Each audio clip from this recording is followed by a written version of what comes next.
Listen wachungaji wake Mungu, inazungumza mwanamke aliye kila siku.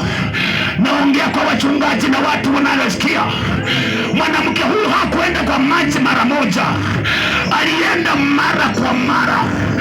Alienda safari ya kwanza akapata mume wa kwanza, akaenda mara ya pili akapata mume wa pili, mpaka mara 5 akiwa anaenda. Siku moja maandiko inasema alipofika kwenye kisima akampata Yesu, akifikiri kwamba ni Yesu atakuwa mume wa namba 6. Kumbe amepata uponyaji, kumbe alikuwa amepata kuinuliwa, kumbe alipata maji yake ya baridi. Listen, alikuwa amesumbukana, alikuwa amehangaika. Alipofika kwa Kristo akamwambia, ni sawa, haujaoleka, hata wanaume 5 hao pia si wako, na hata mwenye unatafuta wa 6 si wako.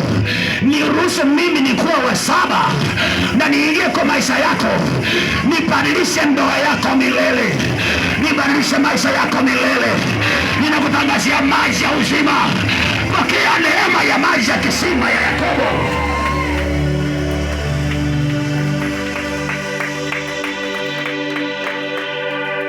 Nipata hapa nikubariki.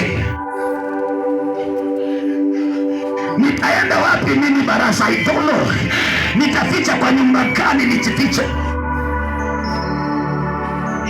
Ukipata mama mjane anakuambia haingekuwa huyo mzee, utanipata wangu alikufa ndio nimekaa hivi sisaiendelea.